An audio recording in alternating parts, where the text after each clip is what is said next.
Bismillahirrahmanirrahim. Assalamualaikum warahmatullahi wabarakatuh. Waalaikumsalam warahmatullahi wabarakatuh. Alhamdulillahilladzi anzala sakinata fi qulubil mu'minin liyazdadu imana ma imanihim. Asyhadu an la ilaha illallah wahdahu la syarika lahu wa asyhadu anna Muhammadan abduhu wa rasuluhu la nabiyya wa la rasula ba'dah. Allahumma salli wa sallim wa karim wa barik ala nabiyyina wa syafi'ina wa maulana wa qudratina wa imamina Muhammad wa ala alihi wa sahbihi wa man ihtada bi sunnati wa hudahu amma ba'du. Alhamdulillah wa syukurillah, sahabatku jamaah Majelis Keluarga Indonesia, Allah masih melimpahkan banyak kenikmatan untuk kita semua. Di pagi hari ini Allah bangun kita dalam keadaan sehat walafiat, dan tentu yang paling harus kita syukuri adalah kita bangun dalam keadaan iman dan Islam, dan hingga saat ini Allah masih istiqomahkan kita untuk hadir dalam hadis ilmu yang setiap pagi kita hadiri, dan mudah-mudahan inilah bagian dari wasilah kita. Mudah-mudahan Allah Subhanahu wa taala mudahkan kita untuk meraih ridha Allah Subhanahu wa taala, dan tentu menjadi puncak kebahagiaan ketika kita berada dalam surganya Allah Subhanahu wa taala. Salawat dan salam tentu senantiasa kita aturkan kepada Nabi kita baginda Rasulullah SAW, sekeluarganya, para sahabatnya, dan mudah-mudahan Allah juga limpahkan keselamatan untuk kita semua, umat Nabi kita, umat Nabi Muhammad di akhir zaman ini, dan mudah-mudahan kelak akan mendapatkan syafaat dari beliau. Allahumma amin. Sahabatku yang dimuliakan Allah, masih melanjutkan tema yang kemarin kita bahas tentang rumah, ya, rumahku, surgaku, rumahku, surga duniaku. Dan tentu kita teringat dengan sebuah hadis Nabi yang menyatakan tentang ada 4 hal menjadi sumber kebahagiaan, arba'atu minas sa'adah. Dan salah satunya disebutkan tentang al-maskanah, al-wasi', itu rumah yang luas, yang lapang, ya. Tentu bisa dimaknai tidak hanya lapang dalam artian fisik, ya, rumah yang luas eh, dengan keindahannya tentu tidak hanya sekedar itu dalam pemaknaan kita. Rumah yang seperti dibahas oleh guru kita di hari Senin kemarin, oleh Ustaz Dodi dan juga guru kita Ustaz Babe Haikal, tentang makna rumah yang begitu menyenangkan, membahagiakan. Itu adalah rumah yang senantiasa dinaungi oleh dengan cahaya Allah Subhanahu wa taala, rumah yang di sana ada zikir kepada Allah Subhanahu wa taala. Bahkan Rasulullah SAW memberikan perumpamaan rumah yang ada zikir kepada Allah dengan rumah yang tanpa diliputi dengan zikir ini dengan perumpamaan hidup dan mati. Dan itulah sahabat yang Allah, mudah-mudahan di pagi ini kita bisa kembali mendapatkan inspirasi bagaimana kita menata rumah kita di rumah yang penuh dengan ridha Allah Subhanahu wa taala.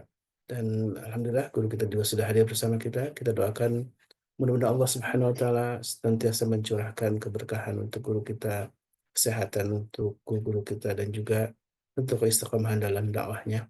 Doa ini juga untuk kita semua, semua jamaah Majelis Indonesia yang ada di Zoom ini maupun yang eh, eh, belum hadir. Mudah-mudahan kita saling doakan, mudah-mudahan Allah Subhanahu wa taala senantiasa mencurahkan keberkahan dalam hidup kita semua, hidup yang selalu istiqamah dalam kebaikan, salah satu menjadi puncak tentunya, menjadi puncak keimanan kita. Orang yang istiqamah ini disebutkan dalam Al-Quran, "Fala khaufun 'alaihim wa la hum yahzanun." Tidak ada rasa sedih dan tidak ada gundah gulana, tidak ada ketakutan, karena Allah sudah tanamkan sakinah, ketenangan, dan rahmatnya untuk kita semua.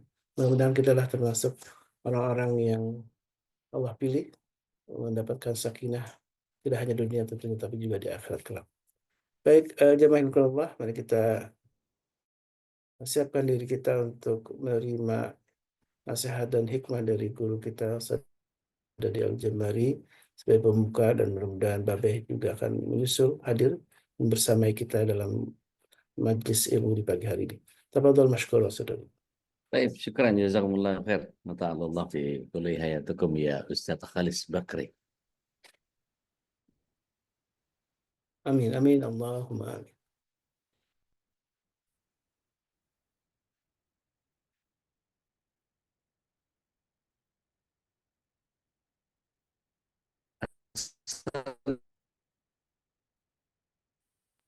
Jaringan ya? Iya nih. Sama nih ya dengan di Assalamualaikum tempat lain. warahmatullahi wabarakatuh. Sinyal.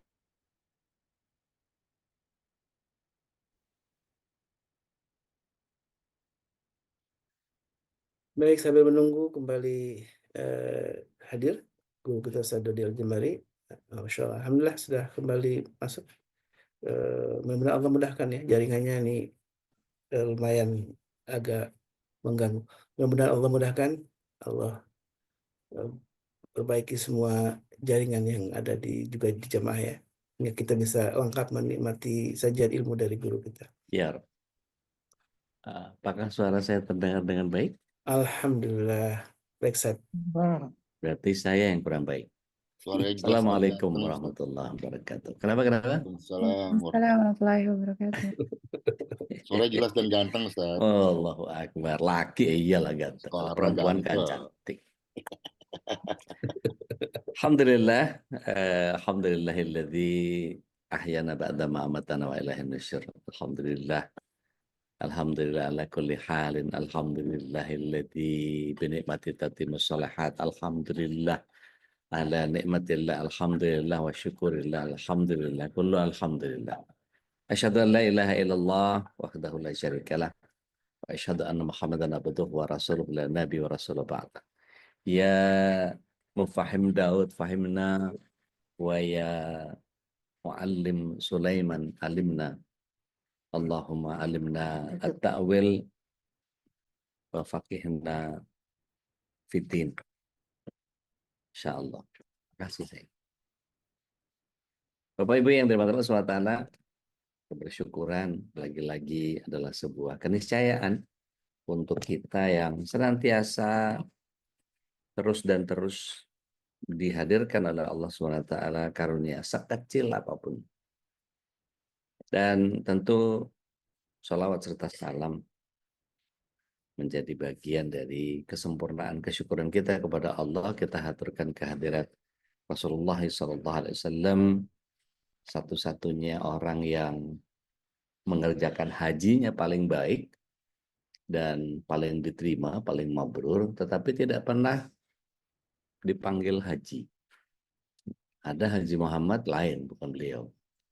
Dan kita mudah-mudahan Allah berikan kelapangan tidak hanya rizki, tetapi kelapangan hati, juga keluasan afiyah, diberikan kekuatan raga, dan terutama bagi yang masih belum menjalankan ibadah haji, mudah-mudahan Allah SWT mudahkan, limpahkan rizkinya untuk bisa segera menunaikan haji. Amin. Aminnya di mute semua. Oke, nggak apa-apa. Amin, amin, Allahumma amin. Ya Allah, Amin ya robbal alamin. Allah Buat yang udah segerakan haji, ya Allah kembali haji. buat yang udah haji mah Amin. nggak usah. Haji Rasulullah SAW cuma sekali. Nah, hajinya Rasulullah SAW cuma sekali, tetapi umrahnya selalu di bulan Dzulqa'dah. Bahkan umrah Hudaybiyah itu kalau kita catat itu di bulan Dzulqa'dah. Jadi Dzulqa'dah ini seringkali terabaikan. Maka ini adalah saat di mana kita menghadirkan rumahku surgaku di bulan Dzulqa'dah ini. Ada bagian yang saya ingin mengajak Bapak Ibu untuk kita masuk ke dalam sebuah cara untuk kemudian kita bisa masuk ke dalam Dzulqa'dah yang benar, yang berkaitan dengan keluarga surga ini. Kita mulai sebentar. Mana ya? Oh, ini dia. Jadi Dzulqa'dah yang terabaikan ini kadang-kadang orang lupa bahwa mudah-mudahan dari Haikal bisa membersamai kita segera jadi Saya nggak akan kehabisan bahan. Kalau sama beliau kan bahannya banyak banget. Oke, izin pakai yang saya sajikan tampak. Ada Ude. Baik. Tampak. Mana nih? Sebentar. Kalau saya kesulitan, kebanyakan dosa nih. Takut mulu. Jadi Dzulqa'dah itu secara bahasa ya terdiri dari kata zul yang artinya sesuatu yang memiliki dan al-qa'dah yang artinya tempat yang diduduki. Jadi bulan ini disebut Dzulqa'dah karena bulan ini kebiasaan masyarakat Arab itu duduk, nggak pergi-pergi di daerahnya, tidak melakukan perjalanan atau peperangan. Dan kalau kita perhatikan ada juga yang menyatakan dengan al-hawa. Ya. Ada juga orang-orang jahiliyah menyebutnya dengan waronah. Ya. Dan kalau kita lihat Syahrul Hurumnya dari Abu Bakar radhiyallahu anhu bahwa Rasulullah SAW menyatakan bahwa sungguh zaman berputar sebagaimana ketika Allah menciptakan langit dan bumi. 1 tahun ada 12 bulan, diantaranya ada 4 bulan haram.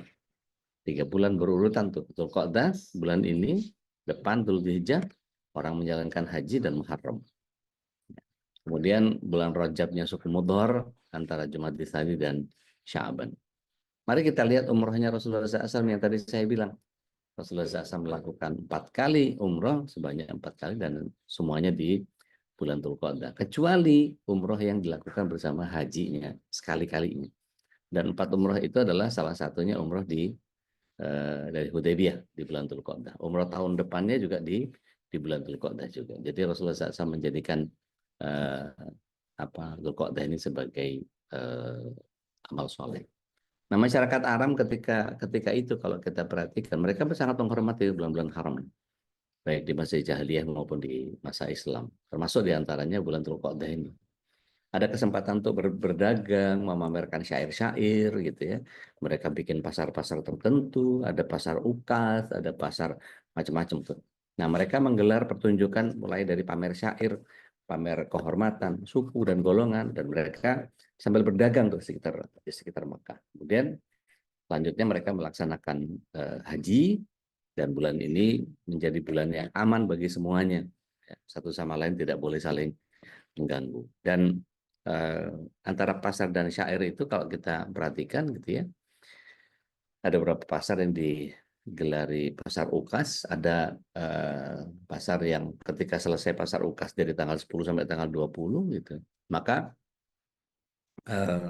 setelah selesai 10 hari itu maka kemudian mereka bikin gelar pasar Majinah ya di tempat lain. Nah, ini juga sama, istilahnya tentang bagaimana pasar itu ajang pamer syair. Makanya kalau kita ngobrol sama orang Arab itu nggak kehabisan omongan, pasti ada aja omongannya. Sampai mereka kemudian melaksanakan ibadah haji. Nah, 4 bulan haram, kalau kita lihat surah At-Taubah ayat 36, Allah SWT menentukan di antara 12 bulan itu, Allah menetapkan bahwa agama yang lurus ini ada 4 bulan haram, yakni yang disebut dengan Dzulqa'dah, Dzulhijjah, Muharram, dan Rajab. Nah, di sini semua amaliyah yang saleh itu diganjar berlipat-lipat. Tapi cilakanya ketika kita melakukan keburukan, itu juga akan dilipat gandakan juga dalam kitab Lataiful Ma'arif. Nah, persoalannya adalah bagaimana ketika amal-amal kita ini adalah amal-amalan yang seharusnya kita perbaiki rumahku menjadi surga duniaku. Nah, kita diminta untuk melakukan amal sebanyak-banyaknya dan tidak terpaku pada satu amal saja. Misalnya puasa sunnah, sholat, sedekah, baca Quran, dan amalan soleh lainnya. Kemarin Babe sudah ngingetin kita bahwa ya jangan cuma begitu-begitu doang dong. Kelas 5 SD juga sholat 5 waktu. Masa sekarang nggak ada tahajud-tahajudnya, masa nggak ada duha-duhanya, nggak ada witir-witirnya gitu. Please deh gitu ya. Kalau kata orang gabus tuh dah bocah orang data pisan gitu ya. Jadi puasa sunnahnya saum Senin Kemis, saya malam Minggu. Nah, soal saum Daud saya ingin mengomentari sedikit. Ini opini pribadi ya. Jadi bukan saya bicara dari ranah fikih. Kalau kita mengikuti saum Daud itu adalah bagian yang Rasulullah SAW sendiri menyatakan bahwa saum yang terbaik adalah saum Daud. Sehari berbuka, sehari berpuasa. Tetapi kalau kita perhatikan dari apa yang dilakukan oleh Rasulullah SAW, adakah beliau melaksanakan saum Daud? Ternyata tidak. Dan kita akan terbentur dengan kondisi di mana nanti ini tanggal 10, 11, 12 itu Ayyamul Bid di Mei ini. Ya, 10, 11, 12 itu Ayyamul Bid. Nah, kalau mau yang mau nerusin gitu ya, silakan. Nah, Senin Kemisnya jelas Senin kemarin banyak yang saum. Kamis nanti insya Allah banyak yang saum. Sebelum 10, 11, 12, kalau kita kemudian mau berniat saum Daud, bagaimana? Mana yang kita kalahin? Syariatnya Nabi Daud yang kita lebih unggulkan daripada sunnah Rasulullah SAW. Nah, belum lagi nanti di Idul Hijjah itu ada hari makan-makan sedunia dari tanggal 10 sampai tanggal 13. Bagaimana menjalankan saum Daudnya? Nggak bisa. Gitu ya. Jadi sebaiknya ikuti saja Rasulullah SAW tanpa kita harus melakukan itu. Nah, ini dia. Masih ingat kemarin bahwa sebisa mungkin kita melakukan peningkatan-peningkatan kata Babe. Dari mulai setidaknya yang minimal itu kelas 5 SD, kalau kata Babe 5 SD itu ya 5 waktu. Tetapi ketika sudah mulai naik level pemahaman kita, mulai di masjid ada tahiyat masjid. Setelah selesai wudhu ada sunnah syukur wudhu. Begitu ada waktu-waktu sholat, ada sholat rawatib, ba'diyah, qobliyah, dan seterusnya. Masih ada baina adzanain gitu ya. Jadi saya kalau ngomongin ini saya agak terintimidasi sama pertanyaannya Jiahao. Ya, kapan selesainya kitab sholatnya gitu ya. Jadi saya masih nyicil ini sambil sambil masih jadi budak korporat, masih harus tiap pagi mejeng depan bapak ibu, mesti ngurus anak juga, ngurus istri juga, ngurus jamaah, belum yang konseling, belum yang jadi alhamdulillahnya dikasih waktu yang mudah-mudahan manfaat buat banyak orang gitu ya. Nah, ada kondisi di mana kalau cuma sekedar minimal kerjakan yang sholat 5 waktu. Begitu naik di atasnya adalah optimal, sholat-sholat sunnahnya dikerjakan. Begitu sampai ke maksimal berarti ada tahajud yang kemudian punya bagian yang kita sebut sebagai tahajud itu kalau katanya Mbak Dina, kita mesti melihat bahwa sholat tahajud itu sholat yang sangat khusus. Nggak ada azannya. Tetapi Allah sendiri yang khusus membangunkan kita untuk berasyik masyuk dengan Allah. Entah dibikin pipis-pipis, entah dibikin kebangun, entah dibikin ngigo, entah dibikin apapun. Sehingga ketika kita melakukan kegiatan setelah apapun kita, kalau Allah Subhanahu wa taala ingin ingin membangunkan kita dengan caranya, itu adalah caranya Allah merindukan kita. Allah ingin kita menghadirkan sujud dan rukuknya kepada Allah. Itu bagian yang kemudian kalau kita berusaha untuk mencerna bukan hanya untuk sekedar menghadirkan kewajiban, tetapi sholat itu adalah cara Allah Subhanahu wa taala untuk kita bisa berkomunikasi dengan Allah Tabaraka wa taala. Oke. Simulasi sebentar, mana yang harus diutamakan pada sebuah keluarga? Sholat atau baca Quran? Kira-kira jawaban Bapak Ibu apa nih? Sholat atau baca Quran? Yang diutamakan, yang diprioritaskan.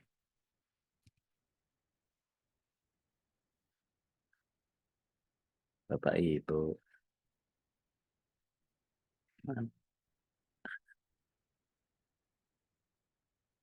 Sholat Ibu Sri, sholat tahajud itu nagih kata Mbak Din, something missing kalau kelewat tuh, beda tuh. Jadi kalau Bapak Ibu di rumah yang diutamakan sholat dulu atau Al-Quran dulu? Keluarga ya, keluarga. Yang diutamakan sholat dulu atau baca Quran? 3 jawaban sholat, 4 ya? 4 jawaban sholat. Mbak Din Quran, Mbak Reni Quran, Mbak Uni Yanti Quran, oke. Mbak Yola Quran udah paham, oke. Loh, kok ada yang Quran, ada yang sholat, mana nih? Banyak-banyakan voting, menang-menangan, bukan? Oke, buat yang masih jawabnya sholat, ini kejebak Anda ya, sama Anda. Jadi gini, Mari kita lihat. Kalau kita bicara keluarga ya, bicara keluarga itu berarti anggota termudanya siapa? Anak kita kan ya? Anggota termudanya Iya, anak kita. Kira-kira sholat dulu atau baca Quran dulu? baca Quran. Loh, katanya sholat. Mana yang diprioritaskan? Mana yang diutamakan? Baca Quran dulu. Karena sholatnya nanti akan baca Quran. Itu kan ya. Oke. Nggak usah nyari di keluarga kita deh. Rasulullah SAW waktu pertama kali prosesnya, momen mendapatkan perintah sholat, naik ke atas langit dengan menerima Al-Quran, mana yang lebih dulu prosesnya? Momennya. Quran. Quran dulu. Mari kita lihat surat 29 ayat yang ke-45.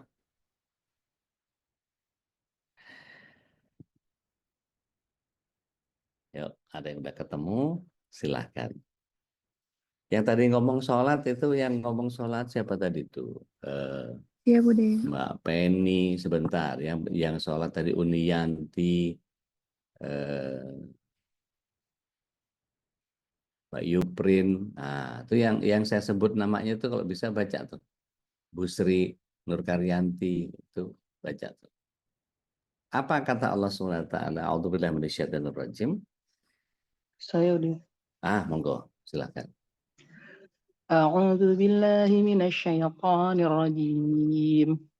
Bacalah kitab Al-Quran yang telah diwahyukan kepadamu Muhammad dan laksanakanlah salat.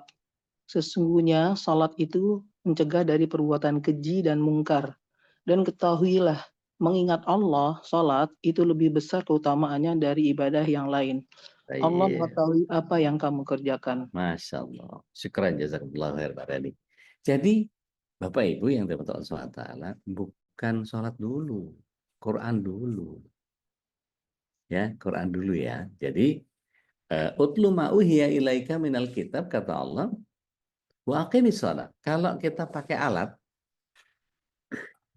waw di situ adalah wawunya waw atof. Menyetarakan antara apa istilahnya?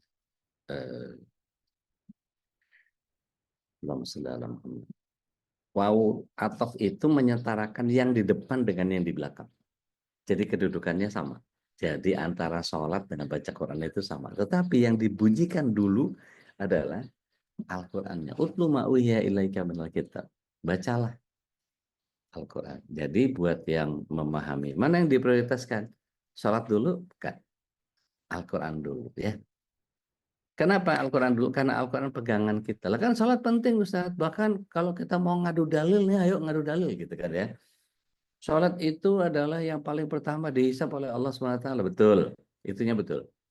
Tetapi ketika bicara tentang prioritas di keluarga, Al-Quran dulu atau sholat dulu? Sebagian besar enggak, kalau gini rata ya, banyak yang mengatakan sholat, banyak yang bilang Al-Quran. Kenapa Al-Quran? Al-Quran itu menuntun kita sebagai sebuah guidance. Yang ketika kita larut ke dalam Al-Quran, maka keluarga kita merasakan surga dunianya itu di antara lain tuntunannya lewat Al-Quran. Jadi bukan cuman soal kebahagiaan, ketenangan, kesenangan, bukan cuman itu. Tetapi lebih kepada bahwa Allah SWT ingin memberikan kepada kita interaksi dengan Al-Quran itu menjadi sangat diutamakan. Kita waktu kecil diminta untuk langsung sholat. Kalau kita tanya kaidah hadis, biasanya sholat itu diajarkan pada saat anak kita umur berapa diajarin sholat hadisnya. Bismillah. Ada yang tahu? Umur berapa anak kita diajarin sholat? 7 tahun. 7 tahun. 7. Umur berapa kalau nggak sholat boleh dipukul? 10 tahun. Berarti berapa tahun untuk belajar sholat? 3. 3 tahun. Berarti belajar Al-Qurannya kapan? Ayo lo. Sebelum 7 tahun. Berarti kalau sudah begitu, berarti apa dulu? Sholat dulu apa Quran dulu? Quran. Dara. Ini bukan soal menang-menangan ya, tetapi maksud saya gini. Ayo kita prioritaskan Al-Quran untuk kemudian kita bisa masuk ke dalam sholat. Saya ingin ajak Bapak Ibu kepada sebuah mungkin bisa dikatakan filosofi lah ya. Ketika Allah SWT membumikan Al-Quran, terus kemudian kita hanya sekedar membacanya saja, tanpa memaknai apa isinya, apa maksud Allah Tabaraka wa Ta'ala dalam begitu banyak tebaran ayatnya. Rasanya kita adalah orang yang seringkali gagal paham tentang apa yang Allah maksud di dalam Al-Quran itu. Dan artinya gini, banyak kunci-kunci kehidupan yang kemudian kalau kita larut di dalam Al-Quran, maka sejatinya begitulah cara Allah SWT mengajarkan kepada kita dengan sekitar 3.623 ayat dengan 12 juta kosakata ya, yang kemudian kita bisa pahami secara muhkamat tentunya, tetapi ada bagian-bagian yang mutasyabih yang kemudian kita serahkan urusannya kepada Allah. Contoh sederhana, kita buka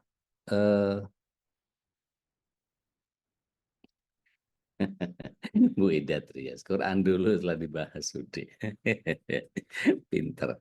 Jadi gini, ayo kita buka surat yang ke-17.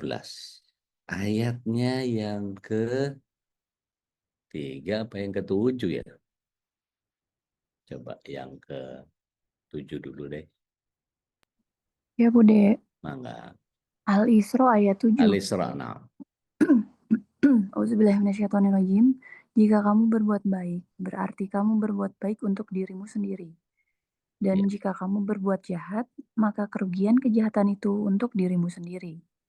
Apabila ia datang saat hukuman kejahatan yang kedua, kami bangkitkan musuhmu untuk menyuramkan wajahmu, lalu mereka masuk ke dalam masjid atau Masjidil Aqsa, sebagaimana ketika mereka memasukinya pertama kali, dan mereka membinasakan apa saja yang mereka kuasai. Jadi istilahnya gini, saya berusaha untuk mengambil syari'nya. Jika engkau bisa melakukan kezaliman, jika engkau bisa melakukan satu kegiatan porak-poranda terhadap satu kondisi, maka bersiaplah terhadap balasan. Jadi luar biasa nggak? Jadi kalau kita perhatikan bahwa musuh-musuh itu dikatakan bahwa mereka akan menghancurkan kita, ya, dan bisa kita kalahkan dengan pembinasaan yang sehabis-habisnya. Ternyata mereka melakukan kerusakan untuk kedua kalinya, yaitu membunuh Nabi Yahya kalau di ayat itu dikatakan. Maka Allah mengirimkan dan membinasakan mereka. Raja Bukhtanasar ini akhirnya membunuh ribuan orang dari kalangan mereka dan menahan anak cucu mereka serta memporak-porandakan Baitul Maqdis. Artinya apa?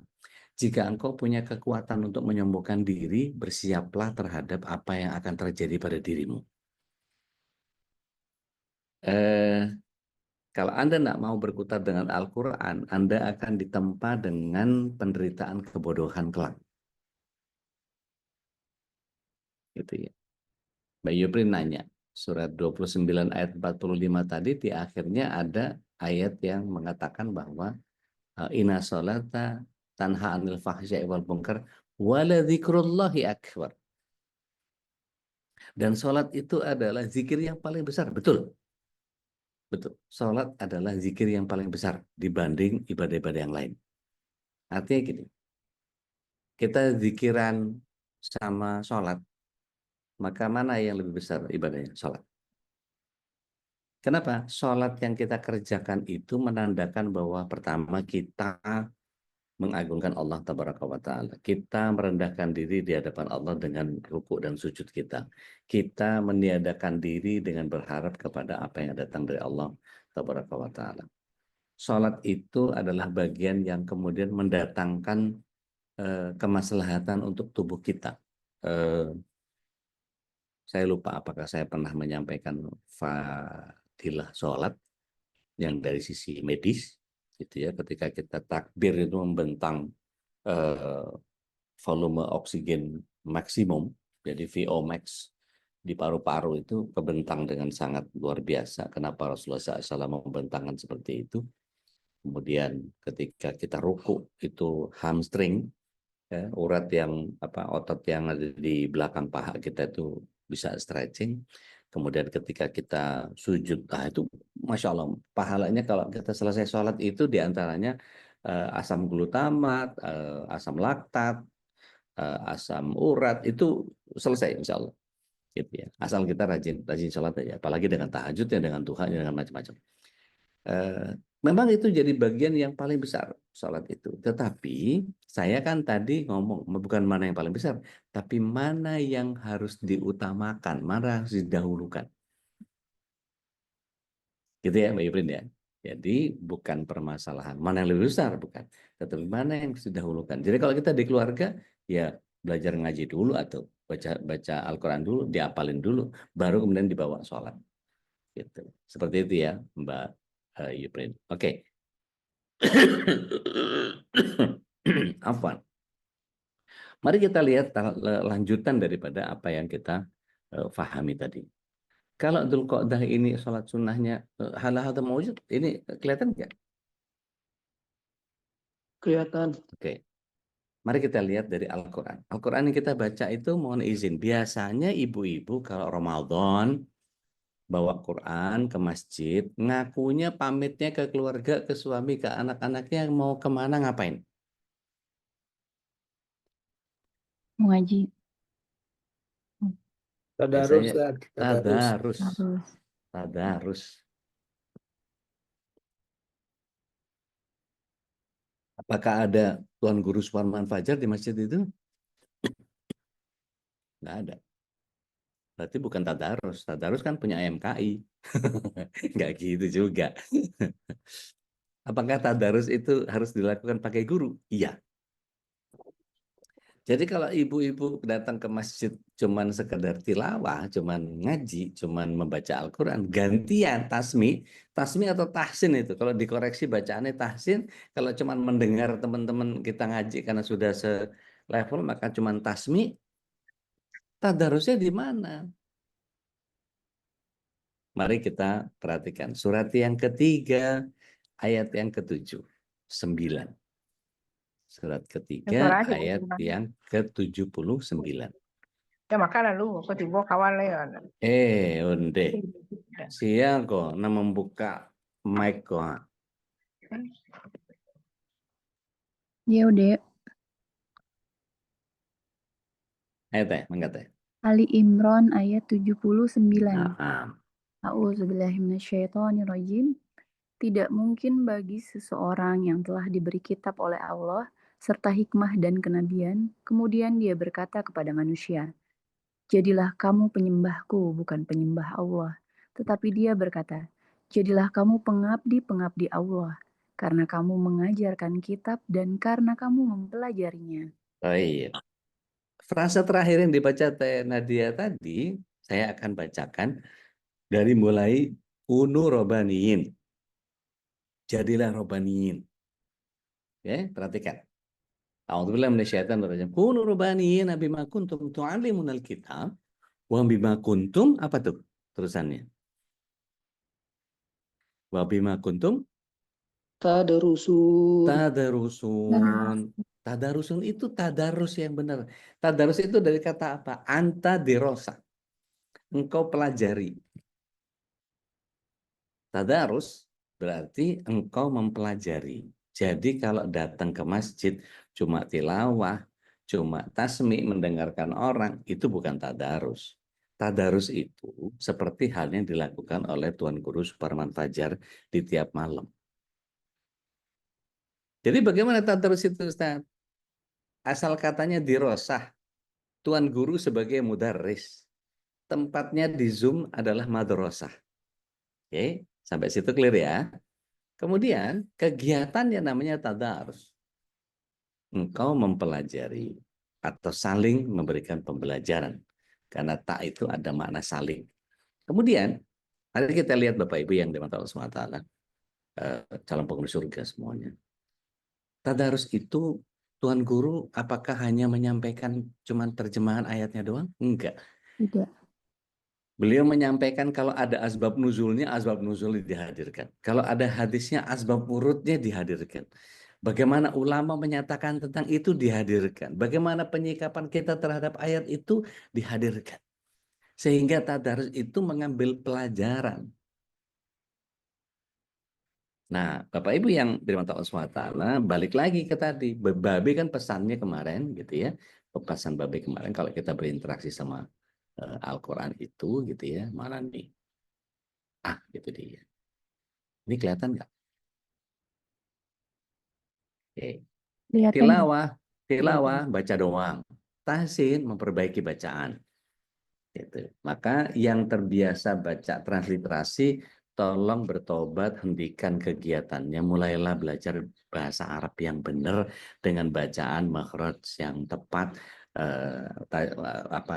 mujawad yang benar, sehingga panjang pendeknya terbaca benar dan kemudian secara makna betul-betul bisa dimaknai dengan benar. Bahwa kemudian dari tahsin itu kita belajar lagi, naik level lagi, tarjim, menerjemahkan.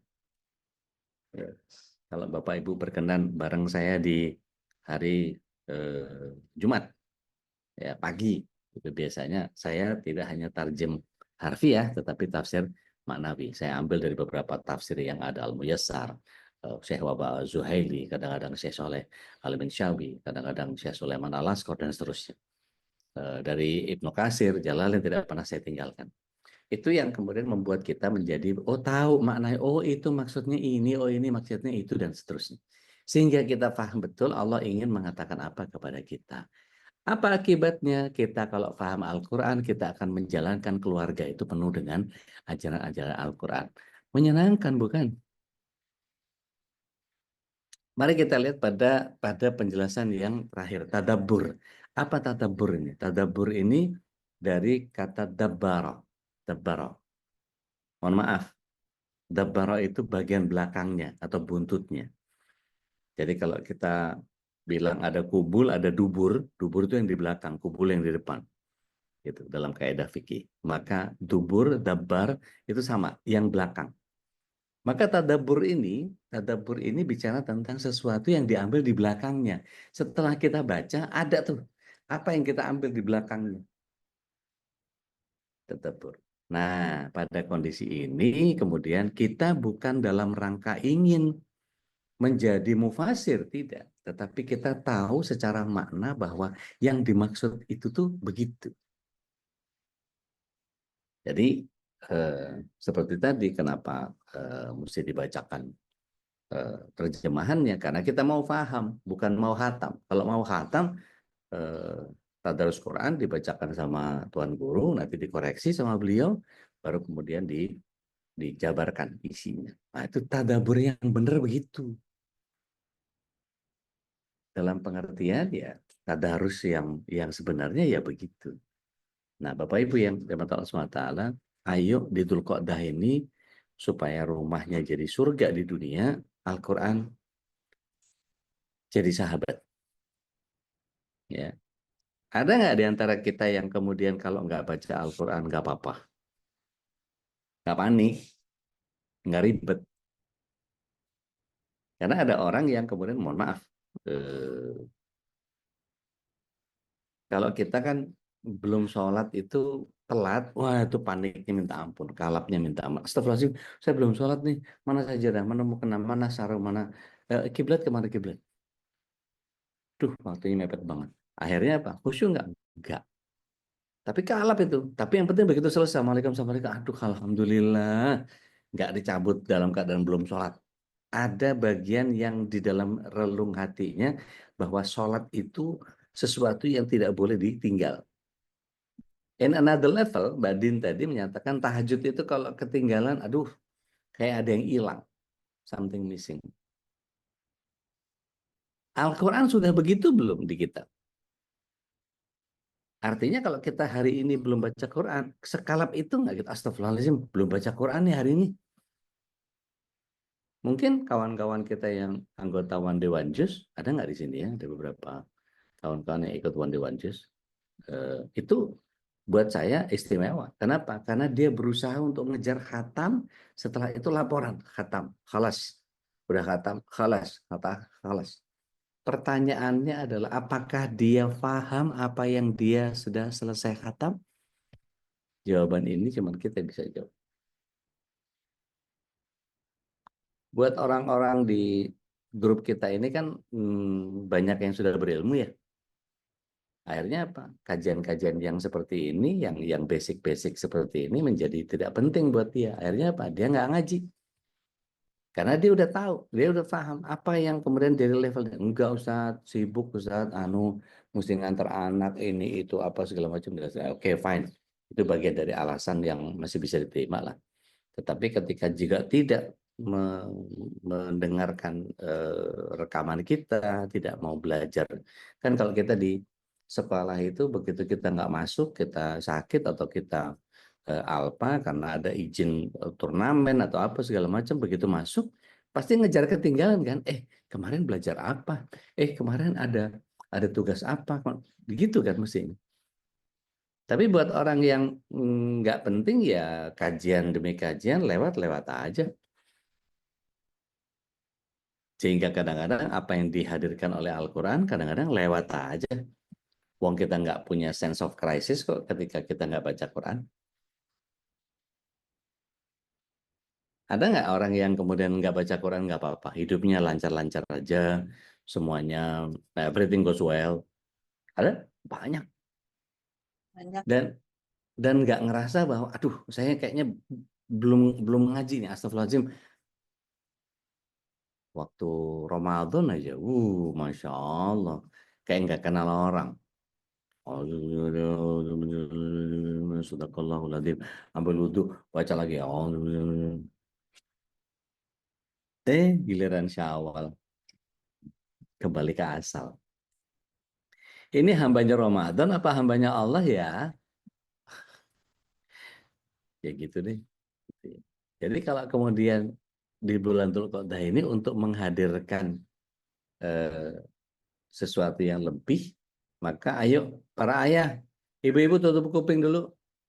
Para ayah nih, sikap suami kepada istri, kasih sayangnya tambahin.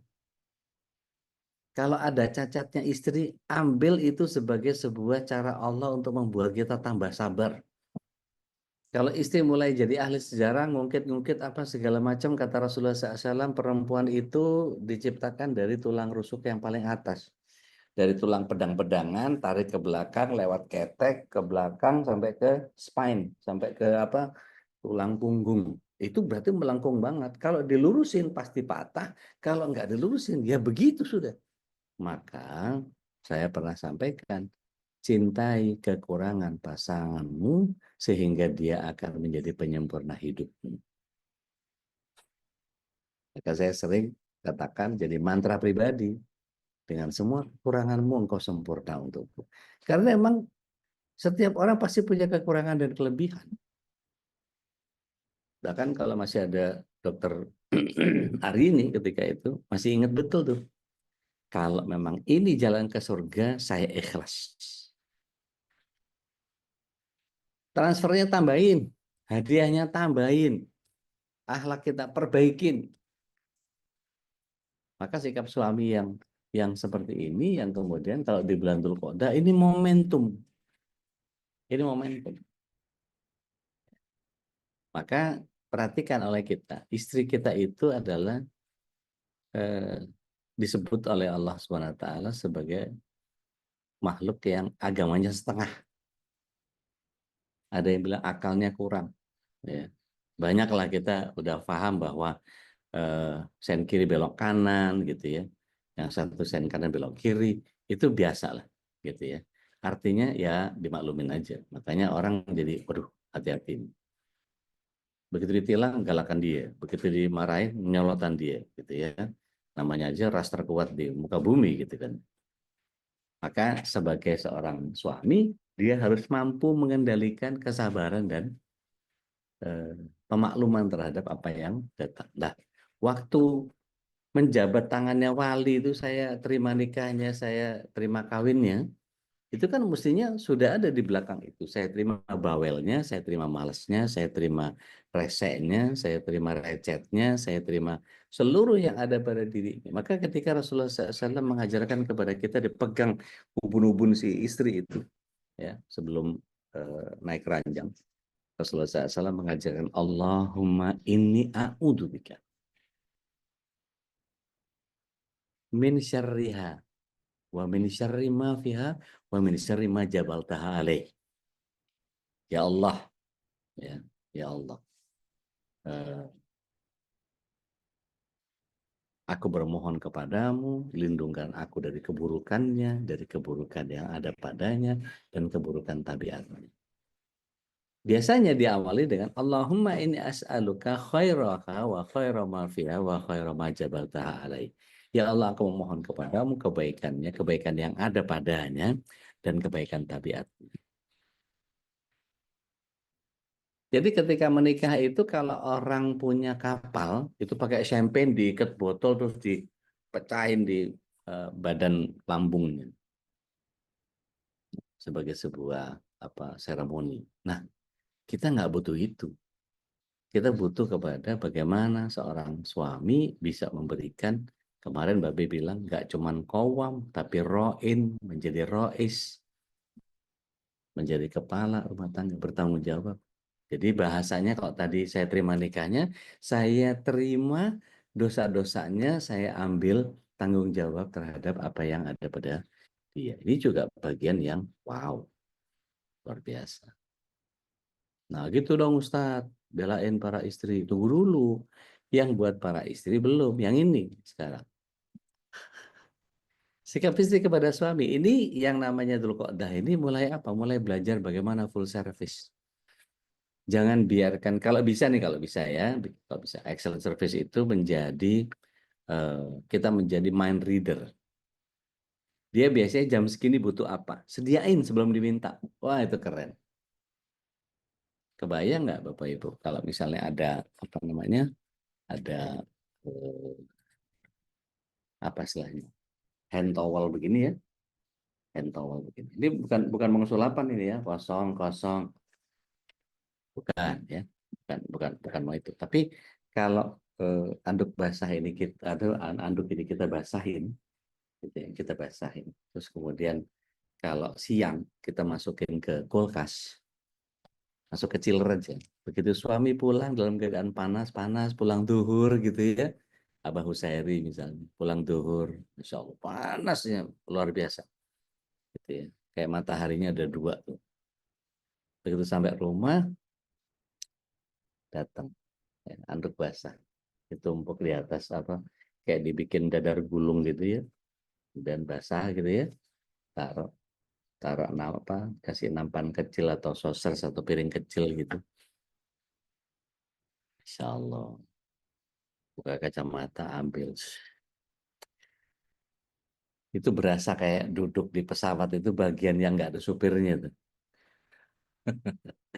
Karena ada pilotnya, enggak, pilotnya di bawah. Kalau kita double decker naik di atas itu, kalau pakai yang kapasitas besar 757 misalnya, itu paling depan nggak ada pilot, yang ada penumpang paling depan. Itu bisnis yang paling depan. Gitu. Nyampein duluan setelah pilot. Ya iyalah, kan bareng aja Ustaz. Jadi kalau kemudian kita dilayani dengan anduk basah, Masya Allah, datang datang ke rumah, pulang kerja malam, nyampe rumah, kemudian ada anduk basah, tapi udah dimasukin ke magic jar. Tapi jangan lupa dikasih tatakan ya, kalau enggak nasi semua itu. Apa senangnya? Kopi, susu, teh, gitu. Nah kalau nyediain kopi bareng sama air putihnya, kenapa? Kopi dan teh itu punya diuretik atau sifatnya membuat kita menjadi terpicu untuk beser, baik kopi maupun teh. Nah, kalau sudah diuretik bikin kita gampang pipis, begitu gampang pipis, sering pipis, akhirnya dehidrasi. Nah, makanya kalau resto-resto yang bagus menyediakan kopi dengan air putihnya supaya ada pengimbangan. Gitu. Nah, kita mesti banyak minum. Ya nggak usah banyak-banyak lah. Kopi itu 3-5 gelas saja. Airnya yang satu hari itu bisa minimal setidaknya 2 liter. Tolong koreksi saya kalau saya keliru. Jadi cari celah pahala dari pasangan itu. Senangannya apa? Misalnya buah. Oh, kalau saya nanas misalnya. Itu langsung nggak usah diminta, udah langsung sediain. Wah, itu keren banget. Kalau kita sudah begitu tuh surga dunia udah berasa banget itu. Ya. Nah, saya nggak tahu siapa yang sudah berusaha untuk mewujudkan itu. Antara ayah, ibu, dan anak saya sudah pernah sampaikan bahwa ayo kita bareng-bareng menjadi hamba. Kita ini adalah hambanya Allah yang kemudian kita menghamba kepada Allah. Maka kalau kita punya kebersihan hati, kita akan hadirkan ketaatan dan bersungguh-sungguh terhadap apa yang kita lakukan. Sebagai ayah, sebagai ibu, sebagai anak. Maka menjadi hamba itu bagian yang kemudian luar biasa. Kapan-kapan kita khususkan bagaimana menjadi hamba yang sejati itu di hadapan Allah Tabaraka wa Ta'ala. Lagi-lagi bicaranya Al-Quran lagi kalau sudah bicara begitu. Bapak Ibu yang dirahmati Allah Subhanahu wa Ta'ala, ciri keluarga surga itu diantaranya adalah berusaha untuk mencintai keluarga karena Allah. Bukan karena bapaknya begini, bukan karena ibunya anu, dan seterusnya. Tapi betul-betul kita hambanya Allah, kita nggak milih dilahirkan dari keluarga yang seperti itu. Kita bersihkan hati kita taat saja, bersungguh-sungguh kepada Allah, maka hadirkan ciri keluarga surga. Seperti itu. Nah, Bapak Ibu yang dirahmati Allah SWT, kita doakan, kita iringkan doa seluruh yang sakit, putrinya Budiana Adnan, yang baru lalu saja meninggalkan kita, putranya Bu Dia Rahman. Mudah-mudahan Allah nanti kelak kumpulkan di surganya sama, amin. Buat putrinya Amin ya Rabbal. Bu Diana Adnan, mudah-mudahan cepat diangkat kesembuhan penyakitnya, diiringkan pengguguran dosa-dosanya, dan mudah-mudahan kita semua sekeluarga dijaga oleh Allah Tabaraka wa Ta'ala dalam keadaan sehat walafiat, jiwa raga kita betul-betul kita bisa optimalkan ibadah kepada Allah Tabaraka wa Ta'ala. Terakhir, amalan batin, hadirkan kepiawaian bersabar pada setiap situasi dan hadirkan kecerdasan syukur sekecil apapun karunia. Mudah-mudahan jadi bagian yang mendasari setiap kita untuk melakukan hidup itu cuma urusannya sabar sama syukur aja. Maka saya pernah sampaikan bahwa ketika engkau mampu bersyukur atas nikmat yang Allah SWT berikan, maka bersabarlah agar tidak muncul riya, ujub atau sum'ah atas syukur. Tetapi ketika Allah bantu kita mampu bersabar atas musibah yang dihadirkan, maka bersyukurlah, karena itu adalah karunia yang sebenarnya. Wallahu a'lam. Hadallahu wa iyyakum ajma'in. Aku qawli hada. Astaghfirullah li wa lakum billahi bisabil haq akhirat da'wana. Alhamdulillahi rabbil alamin. Kembalikan lagi ke Ustaz Khalis Fayyatafatul Maskuri ya Ustaz. Alhamdulillah, alhamdulillah. Mudah-mudahan kita bisa mengambil hikmah ya dari apa yang tadi disampaikan oleh guru kita, dan tentu wajib dijadikan pegangan nih untuk kita sebagai suami maupun tadi sebagai istri, karena ada pembahasan khusus tadi tentang suami, apa yang harus dilakukan dan istri harus dilakukan. Mudah-mudahan juga rekaman ini juga didengarkan oleh, kalaupun tidak ada yang sempat suami-suami kita tidak mendengarkannya, mungkin bisa rekamannya disampaikan ke beliau-beliau ini, atau juga istri-istri yang tidak sempat mendengarkan kajiannya juga bisa disampaikan ke mereka. Mudah-mudahan Allah Subhanahu wa Ta'ala jadikan kita dengan pasangan kita dan anak-anak kita berada dalam rumah yang disinari oleh Allah Subhanahu wa Ta'ala, rumah di sana yang ada zikir Allah, karena perumpamaan rumah yang ada zikirnya dengan ada yang tidak disebut dalam hadis Nabi, termasuk masalul hayy wal mait ya, seperti yang hidup maupun yang mati. Jadi rumah yang disinari dengan cahaya Allah dan rumah yang untuk dapat ridho Allah Subhanahu wa Ta'ala. Dan ada momen penting, dan Dzulqa'dah ini memang persiapan untuk menuju yang muhajian ataupun yang ada yang kurban saja. Dan Ya. insya Allah MKI sudah membuat sebuah program tebar kurban di tempat-tempat yang memang sangat membutuhkan. Ada beberapa tempat yang dibina oleh guru-guru kita. Ada Ustadz Dodi, juga ada tempat-tempat yang dibina Ustadz Ruli, ada kemudian Tuan Guru Suparman juga di Lombok gitu ya. Kita ingin di tahun ini kita berkurban di tempat-tempat yang memang sangat kekurangan gitu Ustadz ya. Ya. Sangat kekurangan. Mereka jarang makan daging, Ustaz. Kita tiap hari Iya, kadang-kadang makan daging cuma setahun sekali pas Idul Adha, itu pun karena sumbangan dari kita. Kalau enggak ya nggak makan. Kayak di itu juga sangat Pinreng, penting. kayak di ya qadarullah, aneh juga beberapa ada 10 tahunan mungkin sudah nggak pernah berkorban di tempat aneh. Tempat aneh itu surplus 12 sapi ya. Masya Allah. Iya. 12 sapi, 40 sampai 50 kambing. Aduh, banyak kan. Kemudian saya lempar ke tempat-tempat yang lain. Saya sering tuh ke Menoreh di Jogja. Menoreh, Jogja, Iya. Pasuruan kadang-kadang saya suka ambil. Subang, terus ada beberapa lah. Kayak di Pulau Pesang di Kalimantan itu. Jadi kalau ngelihat mereka ya Allah, itu kabar-kabar yang mereka kasih itu sedih, Ustaz. Iya. Ustaz, boleh kirim kayu, Ustaz, buat ukuran sekian-sekian, kita mau bikin pagar karena babi sama anjing masih melintas di masjid kami, coba. Itu kan ya Allah, sementara kayak kita di sini nyaman banget, pakai AC, karpetnya tebel. Kalau katanya Jehau itu karpetnya nyunyut. Nyunyut itu maksud empuk gitu. Sementara teman-teman kita, saudara-saudara kita yang jauh di sana, ya Allah, mempertahankan kebersihan dari najis mughaladah itu kan, ya Allah, susah loh. Dicuci 7 kali, mesti pakai tanah sekali, datang lagi, aduh. Iya. Dan di daerah terpencil itu memang agak susah juga ya, kambing tuh mungkin harganya berbeda dengan betul. kita yang Di daerah timur itu 3 kambing mendingan 1 sapi, Zat. Iya, betul. Ya, insya Allah nih, mudah-mudahan betul Ustadz, harga sapi di sini murah. Ibu dari NTT kah? Iya, di NTT. Bu Dewi, di mana Bu? Iya, di Soe. Oh, di Solo. Iya. Di sini kami cuma 10 juta sapi satu. Sapi satu 10 sapi juta. Besar. Kambing? Kambing 1,5. 1.250.000. 1,5 juta. Baik. Kalau saya dapat informasi dari Ustadz Ruli itu di beberapa yang terpencil itu memang karena susah untuk akses gitu ya. Pengiriman juga jadi mahal gitu ya. Kambing yang mungkin di sekitar itu harganya ya katakanlah 3,5 juta itu dengan gemuk gitu ya, bisa gemuk, bisa besar gitu kan. Di sana kecil tapi karena aksesnya yang agak susah gitu ya. Jadi insya Allah kita akan buka tebar kurban ini untuk kambing memang di harga 3,5 juta ya saja.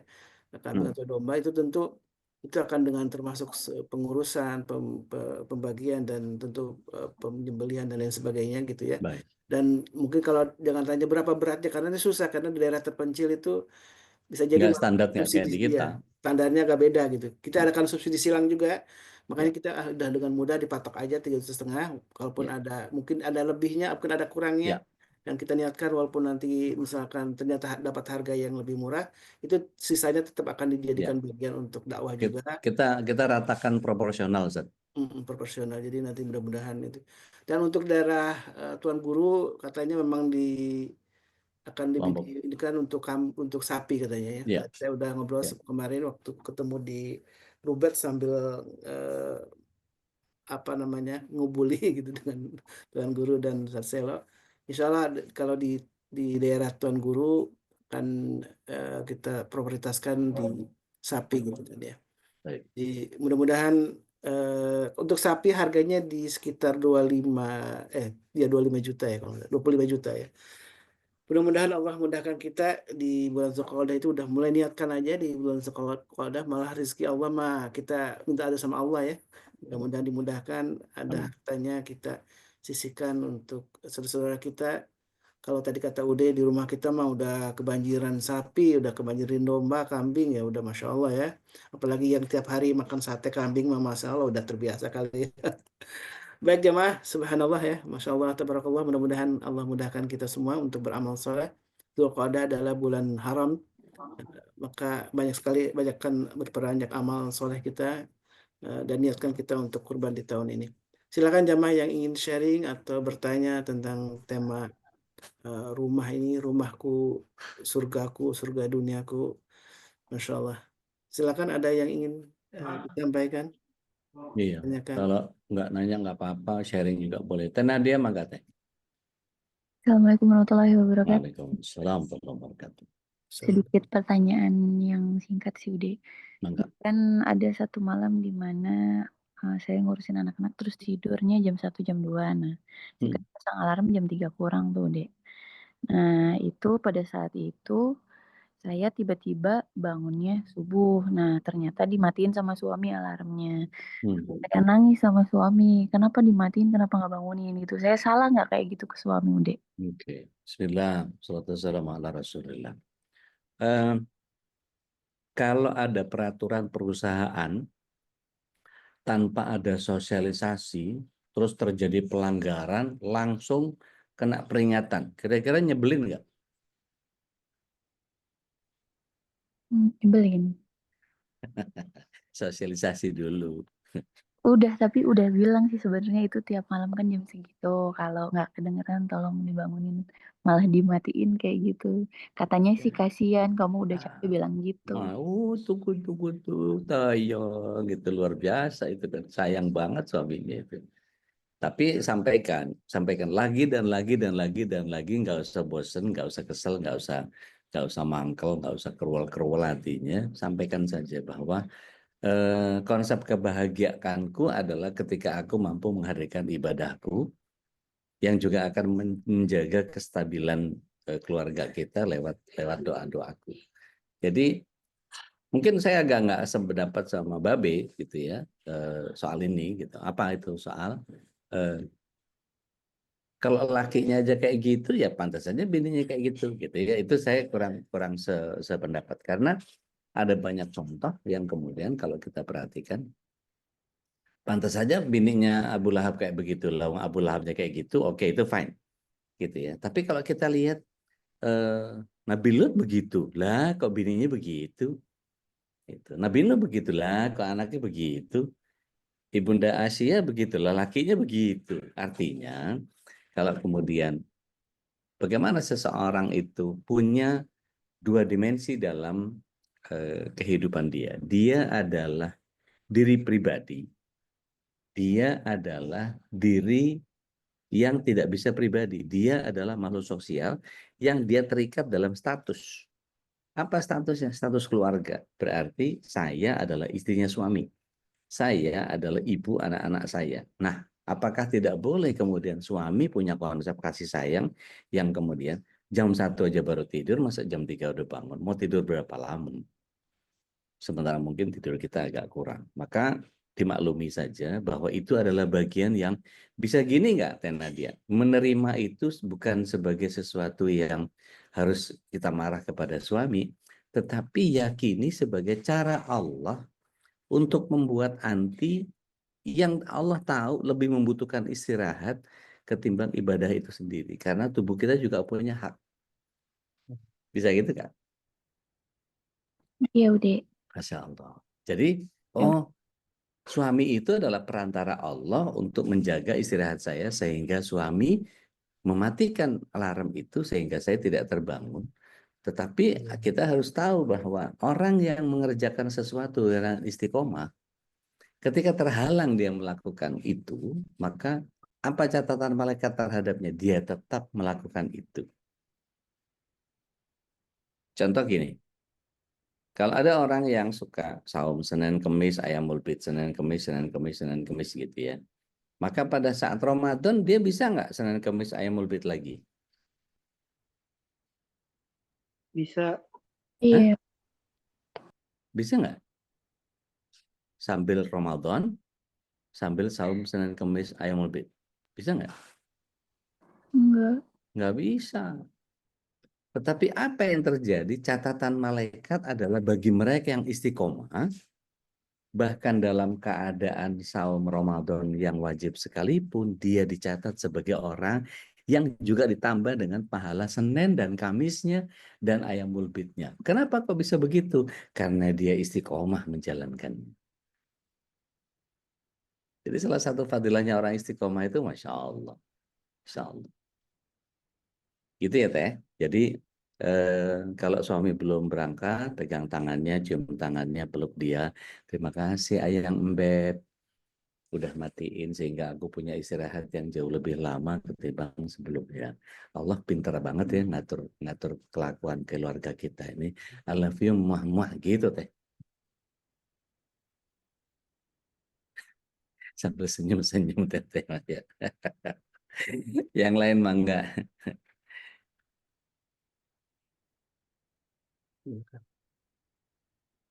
Enggak ada. Oke. Baik. Waktunya nutup. Alhamdulillah, Masya Allah, jazakallah khairan. Badi al-Jamari, habibakallah ta'ala. Mudah-mudahan jadi inspirasi besar ya di pagi ini. Apalagi di Dzulqa'dah tentu menjadi bulan istimewa untuk kita memperbanyak amal soleh kita. Dan tentu banyak sekali niat-niat kita, niat-niat untuk berbuat baik ya. Dan niat baik itu tentu, niat aja sudah dicatat sebagai sebuah kebaikan ya. Apalagi dipraktekkan, diamalkan. Dan mulai saat ini tadi, Masya Allah ya soal perlakuan seorang istri terhadap suami yang excellent tadi itu menjadi disebutkan dalam sabda Nabi sebagai sumber kebahagiaan ya. Arba'atun minas sa'adah, 4 hal dalam termasuk kebahagiaan itu adalah al-mar'atus sholihah, seorang istri yang solihah. Tadi udah sudah mencontohkan praktek-praktek sederhana saja dengan hanya handuk kecil, itu adalah praktek sederhana yang tentu mungkin tiap keluarga punya cara yang berbeda ya, tapi ya itulah yang hanya sebuah contoh yang tentu ketika dipraktekkan pun itu sangat baik ya, dan mudah-mudahan jadi inspirasi untuk kita semua dan jadi kebaikan untuk kita dan keluarga kita. Amin Allahumma amin. Mari kita tutup pada ini dengan doa kafatul majlis. Subhanakallahumma wa bihamdika, asyhadu an la ilaha illa anta, astaghfiruka. Ada nabiyakum. Assalamualaikum warahmatullahi wabarakatuh. Waalaikumsalam warahmatullahi wabarakatuh. اللهم ارحمنا بالقرآن واجعله لنا إماما ونورا وهدى ورحمة. اللهم ذكرنا منه ما نسينا وعلمنا منه ما جهلنا وارزقنا تلاوته آناء الليل وأطراف النهار واجعله لنا حجة يا رب العالمين.